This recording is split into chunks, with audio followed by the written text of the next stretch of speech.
Talk to us about how you got into marketing space. Yeah, good question. Okay.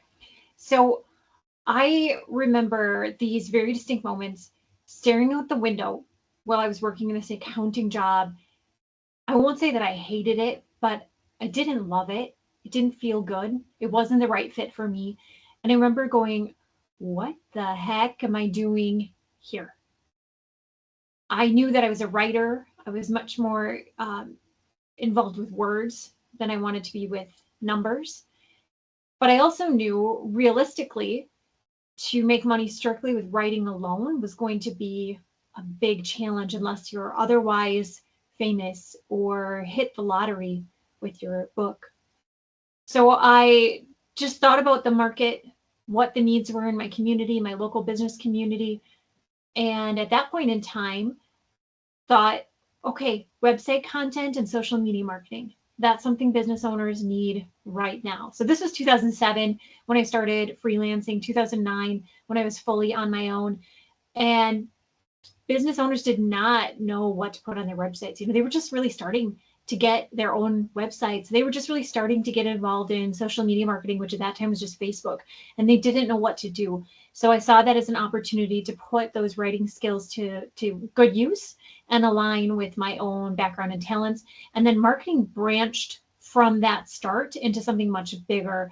And a lot of that, I was very much self-taught, but also very attuned with the needs of my local business community to see what they needed in terms of how to communicate their message with their audience. So the marketing career blossomed from very humble beginnings in writing content for social media and for websites.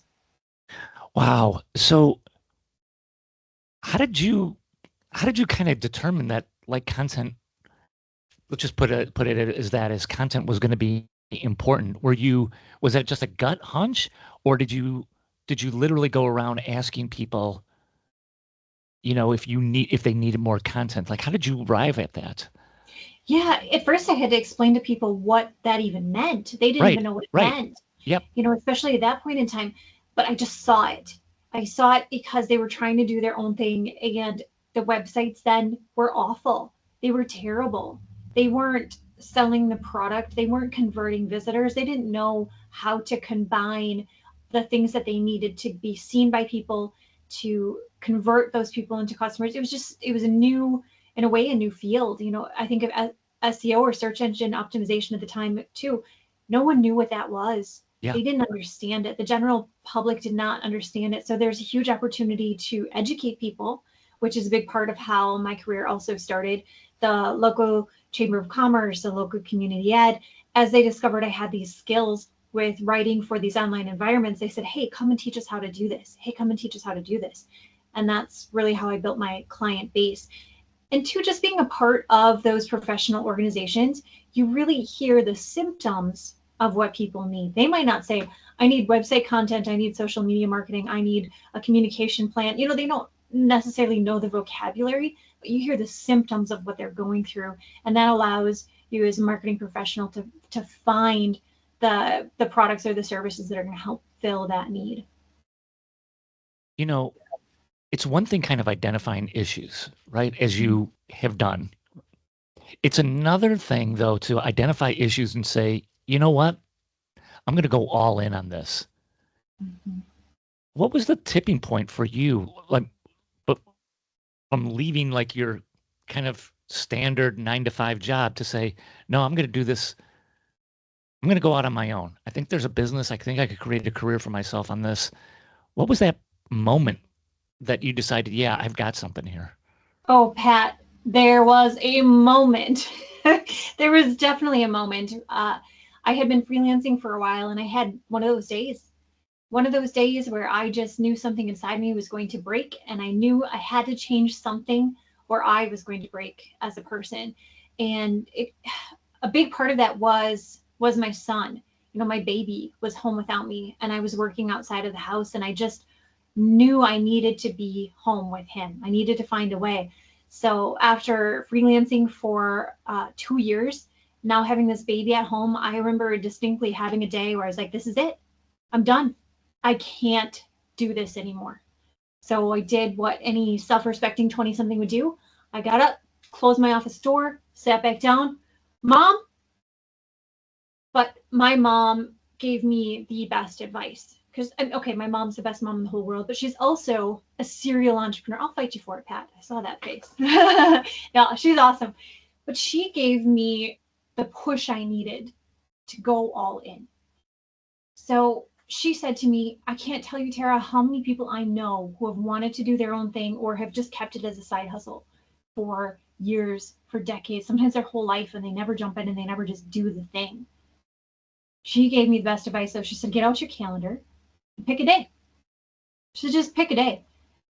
And then here's the key, though, plan backward. What's the last thing you need to do before you can quit your day job? And the step before that, and the step before that, and the step before that. She said, keep breaking it down until you know what you need to do today. That advice took all of the emotional stuff that was in my way between where I was at that moment and where I wanted to be in the future. And it helped me find those tangible, actionable steps. And a lot of those first steps I remember was, okay, I know I need to have this much in the bank. To have this much in the bank, I need to have this many clients. To have this many clients, I need to attend this many events. To attend these events, I got to be a part of the Chamber of Commerce. I got to join these professional groups. And I just like put these steps in place where before that, it was just staring out the window. It was just thought. It was just an idea. It was just a dream. It wasn't until I had that conversation with her when I hit the wall, when I had had enough and I was like, okay, I need a plan, that I decided, okay, let's do this. Wow. Tara, when you had that phone call and then you got the calendar and looked out, how far from that phone call were you looking out? Were you looking out 2 weeks? Were you looking out 2 months, 2 years? How far out did you go to say, on this date, this is it? I think it was about 6 months was my initial plan. And of course, life threw me some curveballs, but I believe that was my initial plan, was about 6 months from that point. But that being said, I had already been freelancing for a couple of years before that. But I knew, I was running on fumes, trying to juggle the day job, now having the baby and trying to freelance. It was a lot. I knew something had to give. And for me, I knew that had to be the day job. Wow. Fantastic. Fantastic. So I just want to stick on this for just a little bit longer. One of the biggest things of going out on your own is you've got to hustle to find business, right? You've already have kind of a successful, let's say, side hustle going, right? You're able to do some stuff. I don't know how frequent it is, but enough where you believe you could turn this into more. What was your key on finding business, Tara? Was it just simply like, hey, I'm going to cold call or cold email folks? Or did you have, what did you do? It was never cold calls or cold emails. That was never it. It was education.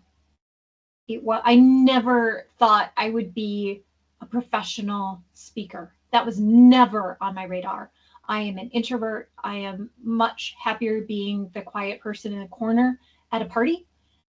But I realized when I got those first questions, like I said, from the Chamber of Commerce community ad saying, hey, come and teach us this. I went, oh, no, I can't do that. But I was broke and I had to do it. So I did it. But then I discovered I kind of like this. I kind of like having a platform to express myself, to share the things that I know. And then when I did that, every single time, Pat, I would have a line of people waiting to talk to me after.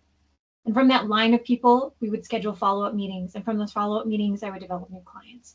I never had to really pursue work in any other format. That's been my primary way of gaining clients, is through the education, teaching people how to do it. And then they realize, oh boy, I guess maybe I can't do that myself, or I need a little more support, a little more help. Sure. And then I would work with those individuals. And that really helped too, because then you're finding people who align with you really well.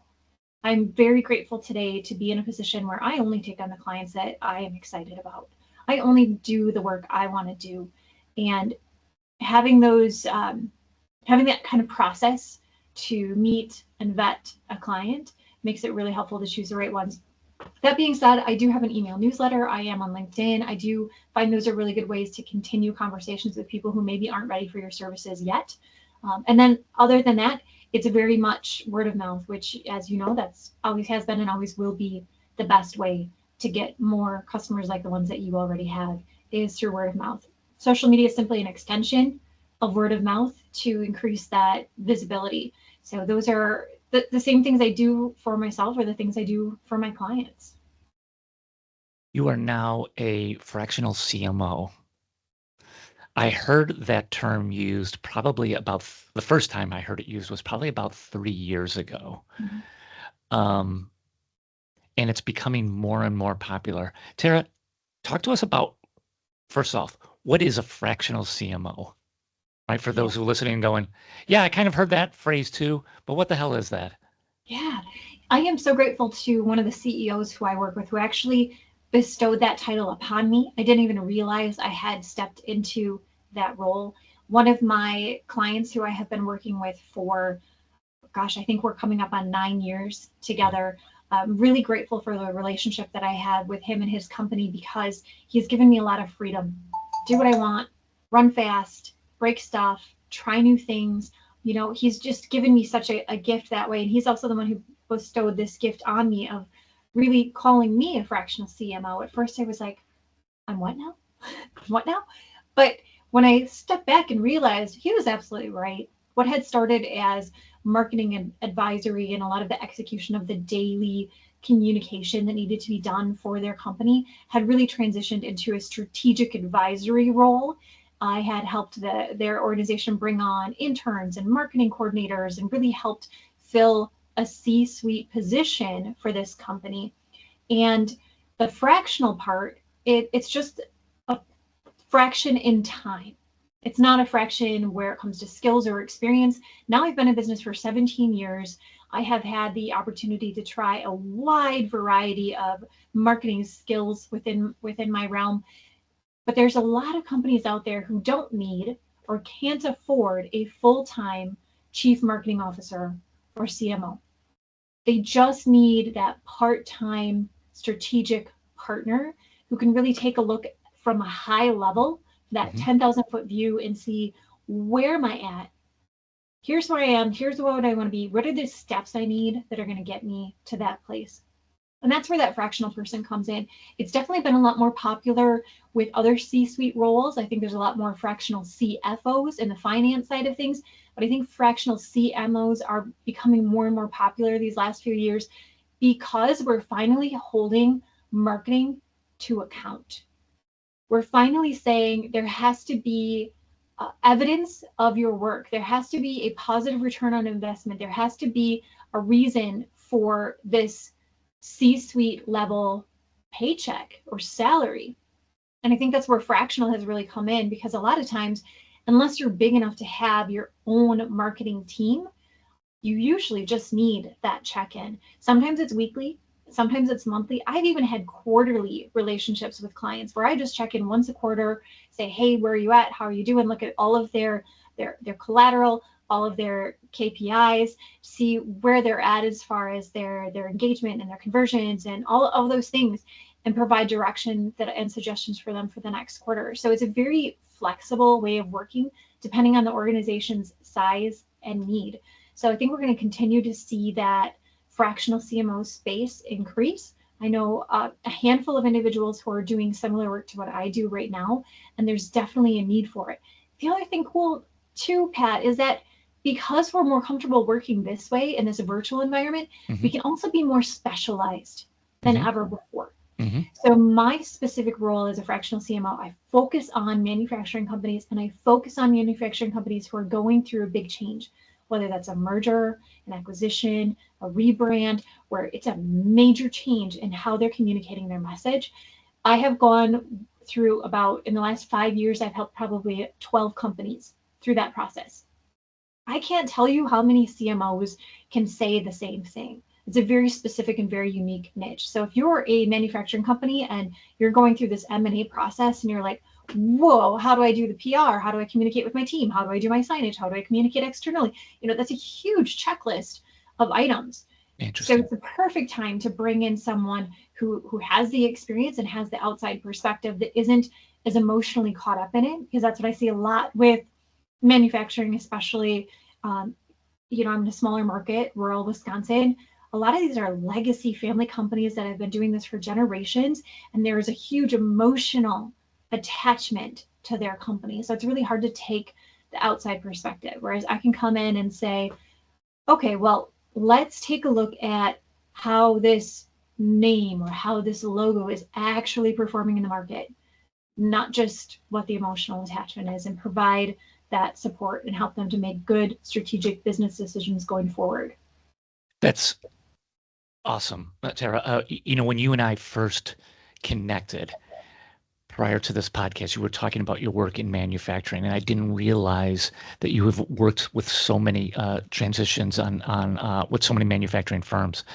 So let's break that apart a little bit, and let me back up and get the kind of the 30,000-foot view on what's going on with manufacturing. I don't think this is a shock of what I'm going to say next, is that typically my experience when it comes to marketing in manufacturing, marketing is kind of a subsidiary of the sales team, right? It's a reinforcement of the sales team. Hey, can you do a brochure for me because we got a trade show coming up? Hey, can you put this landing page up on our website because we need this. The sales team needs this. It's right. It's kind of you're supporting the sales team. Give us your take on what's going on in terms of manufacturing and marketing. Are they getting a better idea of the importance of it? Is it still the same? What are you seeing with your experience? Sure. Well, there's been a big shift just in the last few years. Manufacturing regionally and in this country as a whole has changed dramatically in the last several years. We've seen supply chain issues. We've seen reshoring. We've seen a lot of big changes take place.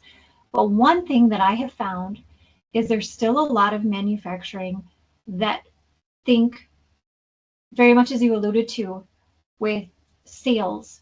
They think they can take a briefcase and go to their potential customers and open their briefcase and say, here's what we have to offer. And there's so many more avenues today for communicating that message. Opening the briefcase is not what it used to be. And we had a lot of issues with that for a couple of years when our travel was so restricted, our in-person was so restricted. I think that really woke up manufacturers to say, oh, maybe we got to find another avenue here. We have to find other ways to communicate what our offerings are and to get to our target audience in a more cost-effective and efficient way, because there's a lot of money going into that travel, a lot of money going into sales. When you think about travel costs and costs for shows, for exhibits at conferences or expos, those can be huge investment of time, resources, money, energy. So there's been a big shift.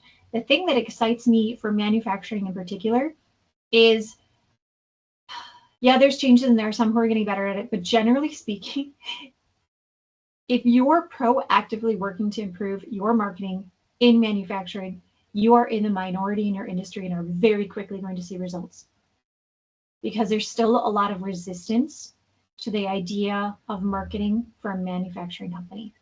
I think that's the case for a lot of B2B, but manufacturing in particular. So, okay. So that's not a big surprise to me that you're running into that, kind of, how do I want to put this? Kind of, it's just speed bump, kind of an unawareness of what marketing can do for the brand. But Tara, let me kind of ask you now, when you begin engagement, and I know each one is going to be a little bit different, but typically, what's your game plan for when you start working with a client? What are the, what's your playbook? Like, okay, gonna check out this first, gonna do this second, right? You got a process, I'm sure, in place for kind of doing an audit of where a brand may sit at, right? Can you take us through what that kind of looks like? Yeah, that audit part is absolutely the first step. So that requires a lot of research, a lot of social listening to see what is the sentiment in the market, how is the organization viewed right now, what is their results in search, what is happening with their social networks, what is the value of the brand and what is their image, and does it align with what they think they're presenting? that's a big component that is often overlooked. Is a company thinks that they're X, but their customers see them as Y, or they're, sometimes I found this too, where they're trying to throw marketing dollars to fix a different problem. They want to cover up an issue.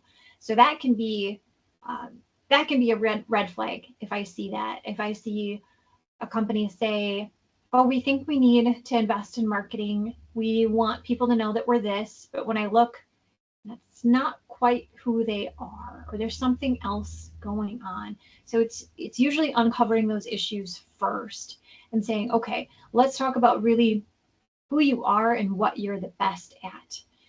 I see this in every organization, whether you're a small solopreneur or you're a large manufacturer, where they want to be all things to everyone, and that's just not reasonable. That's just not what we can do.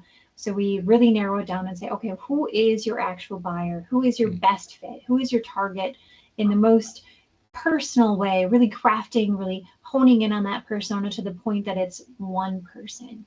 It's one person who's buying from you. Okay, now how do we talk to that one person? And then it's a matter of, in that audit, to see what their communication is and how it's falling short from getting that message. One thing that I've seen when it comes to the people who are making purchasing decisions when they're buying from manufacturers today is they tend to be less sophisticated than our buyers were a few years ago. They don't necessarily have the knowledge of the thing that they're purchasing that they used to. So it requires thinking about how we're presenting our message in a little bit different way.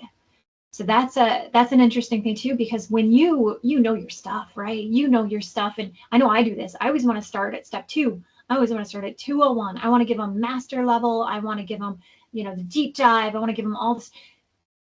But then I stop and I go, oh, they need down here. They need the intro. They need the basics. They need the foundation.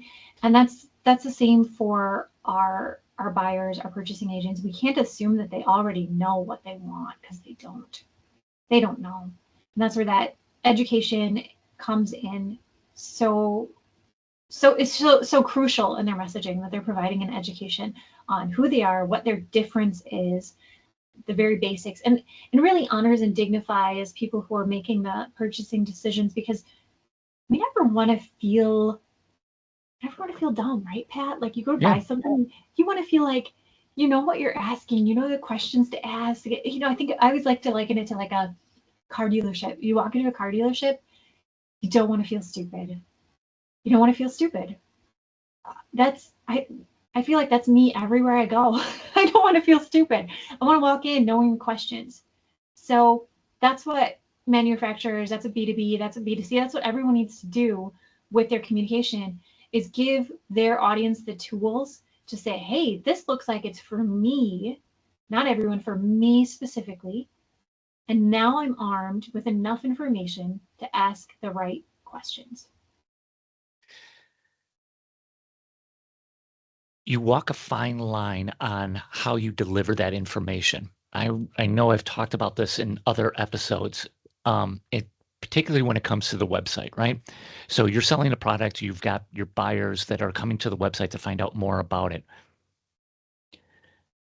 Terra, I want to get your take on how do you parse out the information? And here's what I mean by that. If I'm selling a widget, I've gone to some sites and it's wall-to-wall copy on page 1 about the widget, right? I'm sure that's appealing to some people.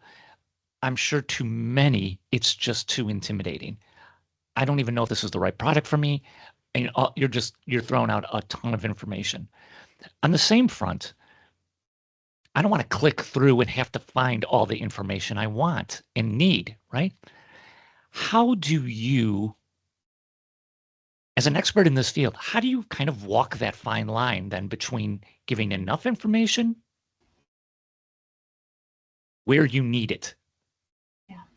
Yeah, so a big component of that is going to be the visuals. If it looks like a daunting block of text, no one is going to read that in 2025. I guarantee it.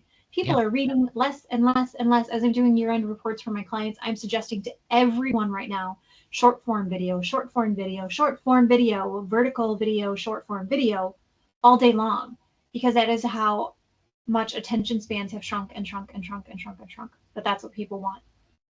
And yes, we need the text. The text is absolutely important. There are a lot of people who do want to read it. I want to read it. I'm a reader. I read before I watch videos, but I know I'm the exception.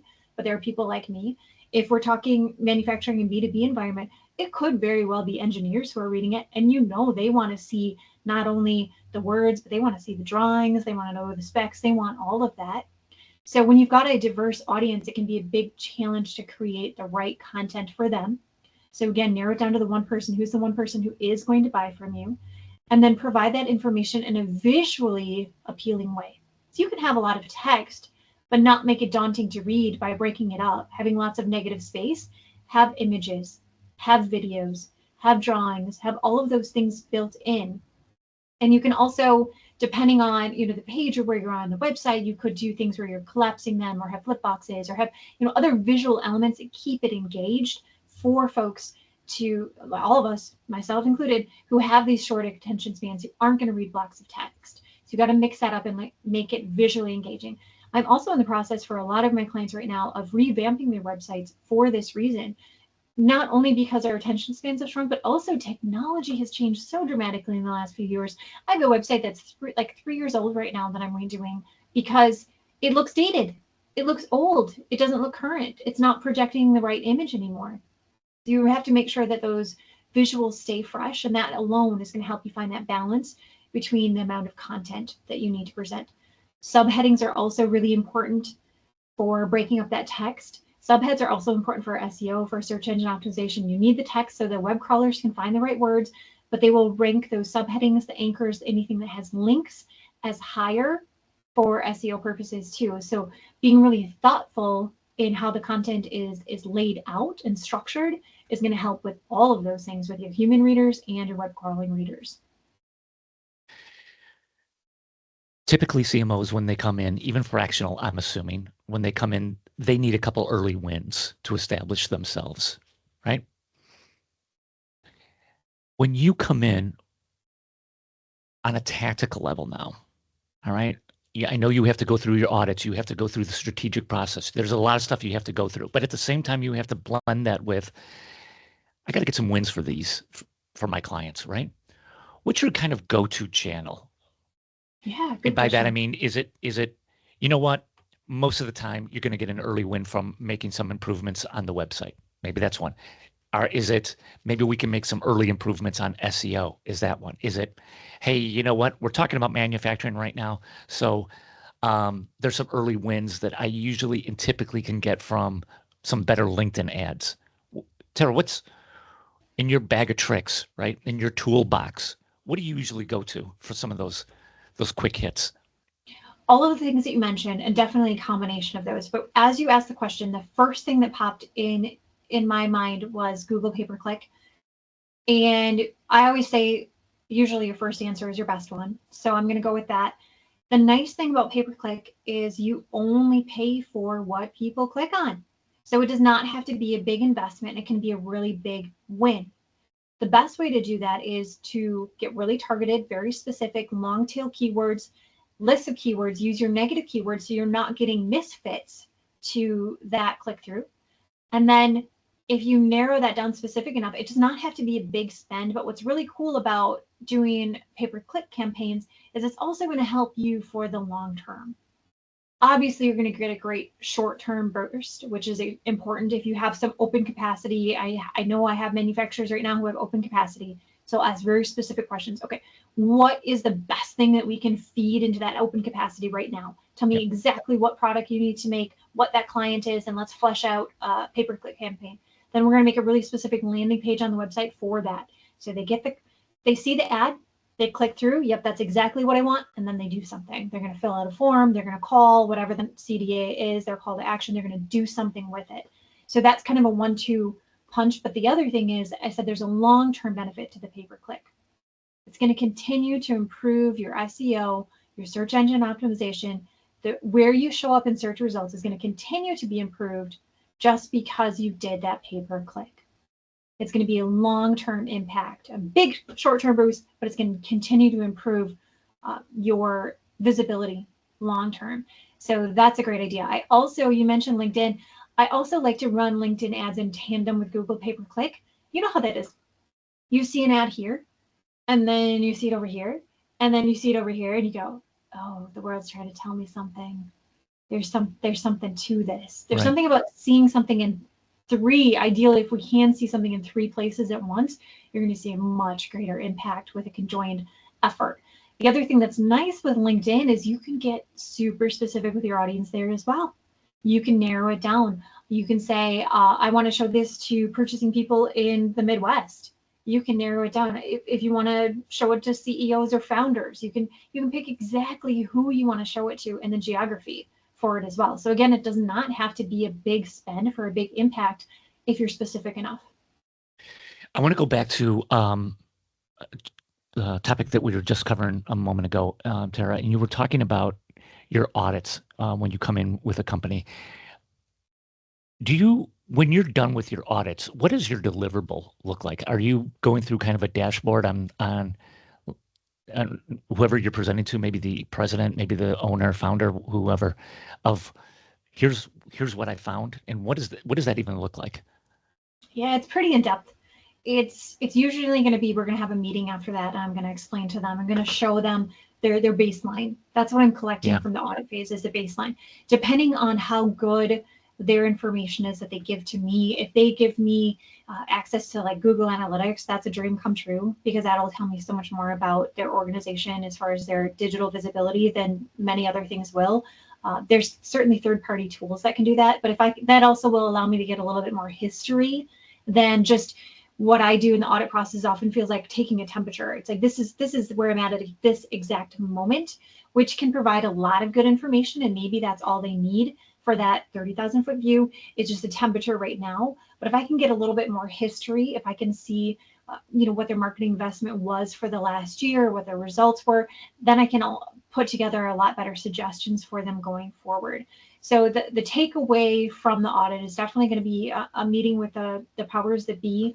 It's going to be, okay, here's your temperature right now. Here's what I saw from whatever they gave me for their history, their recent or longer history of what's going on in their organization.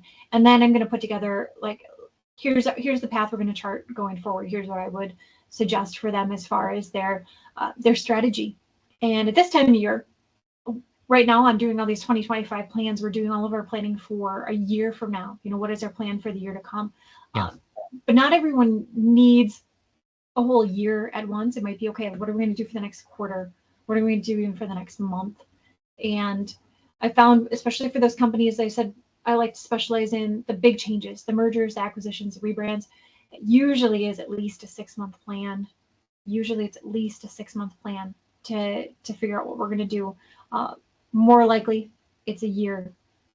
So it's a lot. It's a lot to go through that audit process and put together a plan. There's a lot of tools. There's a lot of reports. The report is gonna be a slide deck of charts and numbers and suggestions and all those things. Hopefully that helps you get an idea. When you've been involved with companies buying other companies and then integrating, which is a whole other level of craziness, right? Because you've got now 2 brands that are potentially merging into one. What does that process look like when you're trying to integrate? And how do you evaluate whether or not the company who's buying the other company should even integrate it, right? Like, maybe, hey, this one company has a pretty good brand. Are you sure you want to get rid of it? Like, talk about that a little bit. That's a good question. So I really appreciate it when I'm brought in that due diligence phase. As a consultant, I have been utilized as a third party to do some investigation into exactly those things. Sometimes they'll come to me, and I can't reveal a lot of details, obviously, because of NDAs, but just speaking in generality, sometimes an organization will come to me and say, hey, we're looking into perhaps adding this company to our portfolio. Sure. Here's what they're giving us for their report. And we'd like to know what you see as far as how they stand in the marketplace. And of course, my specialty is in the digital realm. So I'm going to be looking at those things and I'm going to say, oh, here's what I see as far as their brand recognition, their visibility. And yeah, I've done exactly that, where we've had two different companies and they're debating, do we keep both names or do we combine them into a new name? Do we use one of the, yeah, I absolutely will take a look at where they stand in the market and give my suggestions on that. A lot of it comes down to the very most simple, basic marketing techniques. You're going to perform best if your brand is intuitive, if it's obvious what you do, if it's short, if it's easy to remember, it's easy to spell. Like all of those things people overlook how much they count for. And I see that a lot, especially in some of these long-term legacy companies, or as we said, sometimes they get so emotionally attached to a brand. Maybe it's a family name. You know, that can be a really hard personal thing. And I mean, I've got my name in my company name, so I get it. But is that going to position you best in the market going forward? So those are hard questions. And I really like when I can come in early in that due diligence phase to see, this is what we're thinking. Does this even make sense? That's a great time to join those conversations. And as an independent individual, not working for either of these companies, I can come in without that bias and just say, here's how I see it. Here's how you're presenting in the market, and here's what I would recommend. I see you've got a new book coming out. First of all, congratulations on that. Thank you. I've got a number of questions around that, starting with, what's it about? Oh, I'm so excited. I have my proof copy sitting on my desk right now. So it's really close. It's around the corner to getting that out and getting it released. So it's Flex Your Marketing. This is a book that was, I'll say it was 17 years in the making. That's how long I've been doing this. And it's really written to audiences that align with the clients I've served. It's for the fractionals, it's for the small business owners, it's for the solopreneurs, it's for the freelancers who want to learn how to use scalable strategies to build their business. Marketing, whether you're an individual or you're a larger manufacturing company, the principles are all the same. So that's why I call them scalable strategies, because they're going to work if you're a small one person or a much larger organization with a bigger budget. The numbers might be different, but the strategies are very similar. That being said, I do have a section that I think will be really appealing to those audiences, because I take specifics for different industries and break it down that way. Here's what I've seen that has worked well for this industry, for this industry, for that industry, and play on the strengths of their own organization and then fit for their industry. The whole premise is Flex Your Marketing, because it's about having a flexible mindset. And that's really follows along my first and my second book as well, is that flexible mindset is really important. I see in this area, there's so many people, unfortunately, who have a very fixed mindset. Who they say things like, well, that's not going to work in our industry, or we've already tried that, or and my encouragement is to be flexible, to keep an open mind, and ask those questions. What if I tried this? What if I tried that? Or what in this could work for me? Sometimes there's just one small shift that can really change your trajectory. I think of, that 1 in 60 rule when you're flying. If you shift 1 degree in 60 miles, you're an entire mile set off from the original course that was intended. So sometimes it's just one little shift that's going to make a huge impact in someone's business. So that's really my hope, is that everyone who reads it is going to find that nugget. That's going to be that 1 degree shift that's going to propel them in an entirely new direction and help them really take their business to the next level. And as I said, it's scalable. So it's going to continue to apply even as they grow. So I'm hoping it's a really valuable tool that people can find a lot of practical use. There's good basics in there that if you don't have a marketing background, you're a small business owner, but you wear the marketing hat, there's a lot of basics that will help you to ask the right questions. Just like I said, that education piece. So you never feel like you don't feel dumb when you go and talk to a graphic designer, or you go and talk to somebody about a radio ad. You're going to feel like you know some of the basics of the vocabulary and the questions to ask. those questions are actually in there, Pat. I have a section for how to work with a freelance social media strategist, or how to work with a VA, or how to work with a fractional CMO, how to work with someone like me, or a marketing strategist, and give the readers the tools they need to take wherever they are to the next level. You said this was a 17-year-old project in the works. Why now, Terra? Yeah, so I'm not going to say I've actually been writing this book for 17 years, because that's not true. It has been years. I have been working on it for a long time. And the reason why this book came now and in this order, I have to take you back to my first book. My first book is Flex Your Communication, 47 Tips for Everyday Success at Work. And I had to write that one first, because as I was saying earlier, would come into these companies and they'd say, oh, we need to fix marketing. We got to throw marketing dollars here. But that's what I would find. I would find, no, we don't have a marketing problem. We have a communication problem. We got to fix that first. So that book, I had to write it first.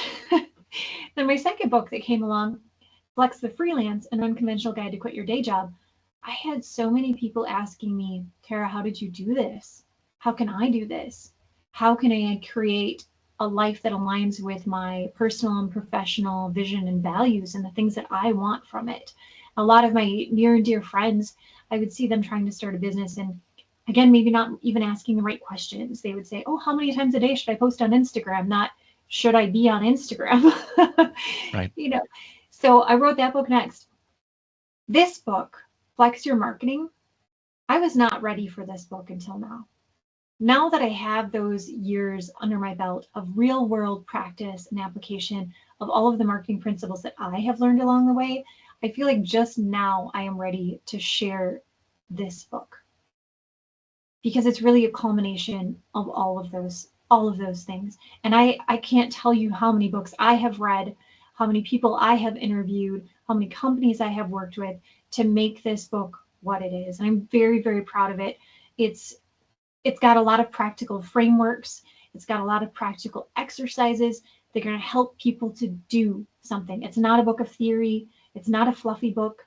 It is actionable and hopefully also engaging and entertaining, but it is an actionable book with strategies that I would not have been able to tell you when I was the Facebook girl, 17 years ago. That wouldn't be the book that was going to help businesses propel to the next level that it is today. I wouldn't have been ready to write this then. Terra, first of all, congratulations on all 3 books. Anybody who gets their ass in a seat and puts together a book, I just big props to you. So way to go on that.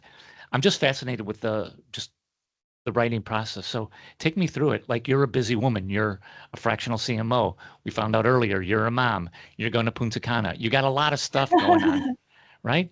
Mhm. How do you, when it comes time to like, yep, I want to write a book. What's the process like for you? Are you up in the morning? I'm like, from 5 to 6, I'm going to write whatever I write, 500 words. Do you work off of an outline? Do you work on your laptop, or do you handwrite everything longhand? What do you do? Oh, my hand would be so cramped if I wrote it all by hand. Oh, wow. I definitely use an outline. I'm definitely an outliner. And I'm also, just as a story I told you about quitting my day job, I'm a backward planner. I learned after my mom told me that experience, I learned from another professional. Gosh, I wish I could think for the moment who it was that told me about it first. But advanced retrospectives. Somebody taught me that concept of writing an advanced retrospective, which is very similar to that backward planning concept. It's right 5 years from now, you looking back, or 10 years from now. What is that retrospective, advanced retrospective? What does it look like? So it's kind of a combination of taking those things and saying, okay, if this is where I want to go, this is who I want to be, this is what I want to do, whether it's writing a book or quitting your day job or running a marathon or any other big thing, the best way to actually do it, to take it out of that dream space and make it a reality, is to break it down into those smaller chunks. And for me, planning it backwards takes out that emotional stuff and makes it tangible. It's the same thing for writing a book. And I'll also say my deadlines change. And that's okay. My deadline with quitting my job, my deadline with writing the books, those have shifted. But that backward planning process helps me to keep that big goal in focus, even when life changes, even with the dates change, you still have your steps and you still carry out your steps. It requires the same flexibility that I talked about that I expect from my readers of my books. That flexibility comes into play with this as well. I'm a perfectionist. And if I were to beat myself up every time I had to change a goal or change a date or something, I wouldn't be able to continue. I wouldn't be able to stick to it without that flexible mindset. You have to be able to roll with whatever life throws at you. So I do not have a perfect schedule. I have definitely gone through stretches where I have done writing consistently every morning, early morning. That is generally a good time for me. I like to be the first one up in my house when it's nice and quiet. And I like to start my day with something that's very productive because I feel like it sets a good tone for the day. But I do not write every single day. I don't. I do make sure to do the things that are most important to me every single day. I get up and have my time to fuel myself before I'm ready to give to anyone else. So I always do my reading first thing in the morning. I always take in good things for me so that I feel more equipped to handle everyone else. That means I don't always get to write every single day. Maybe my life will change again where I'll get into a place where I can do that. But a lot of times it's just grabbing a chunk here or there. But even better is when I actually put it on my calendar, when I block off times. And as I saw this book that I'm getting published right now, Flex Your Marketing, as I saw it getting closer to its end date, it's kind of funny. It actually got easier for me to put chunks on my calendar because I could see that goal coming. It was getting closer and closer. My calendar runs my life. If I didn't put it on my calendar, it wouldn't happen. I schedule everything that I do, and that really helps me to keep my goals that I set for myself, whether it's putting a video out or writing a blog, the things that I do for myself for my own business development. Those things wouldn't happen if I didn't put them on my calendar. If I waited to find that elusive time here or there, the likelihood that I'm going to accomplish it is pretty small. I've also found it helps to have accountability partners. There is another speaker I know who's working on a book right now, and she and I will occasionally just text each other and check in. Hey, how's that book coming along? How's it going? That's really helpful. I'm a member of a local writers group, so I get good support there. I attend writing conferences. I think whatever your profession is, I think it's a good idea to be involved in groups related to those professional associations. I'm a member of the National Speakers Association. I'm a member of the Public Relations Society of America. I am a member of the De Pere Area Chamber of Commerce. I feel like there's more. Oh, I'm a member of the American Marketing Association. All of those groups help with the education and the accountability needed to keep going after and setting big goals. Oftentimes with people in your space, writing books is a natural channel because it helps increase just your brand awareness for Terra Fletcher, right? Gives you more exposure to potential clients, gives you more exposure and opportunities with speaking arrangements that could lead to more clients, right? Helps. It's another cog in that whole flywheel, right? How has writing been for you, Terra, as far as a new biz channel goes? Right? Yeah. Would you look at it as, because it's a ton of work, no matter what, right? It's as you just explained it, man, it's a lot of work. It's a commitment. If you weren't doing this, would you be more productive doing something else? No. I quit my day job because I wanted to be a writer. Writing is essential, not just to my business, but to who I am as a person. As a child, I think of people around me, kids around me who had ideas and knew what they wanted to be and who they wanted to be. I didn't. The only thing I knew was that I was going to write. That part cannot ever go away. It is a huge part of who I am. And if I weren't writing about leadership, marketing, running a business, if I wasn't writing about those things, I would be writing about something. One of my early jobs in my freelance career, I learned so much from. This was really fun. So there was a company that would buy and sell domain names. They were a digital real estate flipper. So they would buy a website domain name, fix it up, and resell it for a lot more than they bought it for. And I was one of their content providers. They would give me the title, they'd give me the subheadings, they'd give me the anchor text, they'd give me the keywords to work into the content. And there was no AI. I was writing this myself, 100%, 100% myself. I got such an incredible education from the process, from the quantity that I was able to produce, from learning how to write SEO content that was going to increase the value of these websites. It gave me such exposure, and it really amplified my dream early on in my career to keep writing an integral part of what I do. Could my time be spent in a better way? No, I don't think so. I don't think so. I think sometimes people make a mistake and say, oh, if I spend this many hours writing a book and I only sell this many copies, that means I only made this much per hour writing that book or something. Okay. But you know what you can't get without writing a book? You can't find where your deficiencies are. Writing a book like my marketing book, writing Flex Your Marketing, you asked about outlines. Yeah, I had an outline. Here's my structure. As I started working on it, I realized, oh, here's a hole. Here's something I don't know. That means I got to chase this. I have to study it. I have to research it. I have to read books. I have to interview people. I have to talk to experts. I have to do something to fill in this gap. I don't know that there's a more efficient way to find those kind of weaknesses or opportunities, rather other than laying it out and realizing, oh, something's missing. That pays huge dividends.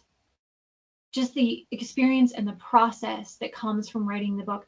And the other thing is, when you share a gift like that with the world, the feedback, Pat, it's so hard. I will tell you, it is so hard. I'll never forget when I wrote my first book. It sat on my computer for a really long time before I let anyone look at it because it felt so personal. And I worked so hard on it. And I was so afraid to get feedback. But once I did, wow, what a gift. Because you also have your thinking challenged. I think of one woman in particular who is a member of my local writers group, who's an incredible editor. She read pens like no one else. And I don't just mean like commas, because commas are hard. I have a hard time with commas. My name is Terra. Hello, I'm a comma abuser. Commas are hard.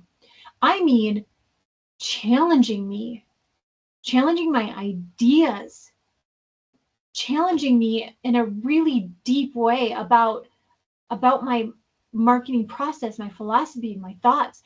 When you take, I had this Flex Your Marketing, I had all these different topics on marketing chapters. I would send an individual chapter to someone who is an expert on that subject and say, hey, could you read just this chapter? Tell me. Oh my gosh, the feedback is such a gift. I have learned so much in this process that I don't think you could get in any other way. So when I think about that time investment, you asked about that time investment. How else could I have spent this time that I would get that in return? I don't think there is another way to get all of the benefits that I have gotten through the process of writing, on top of the fact that it just fuels me up and fulfills me to be able to write. Sarah Fletcher, you have been amazing. Thank you so much for coming on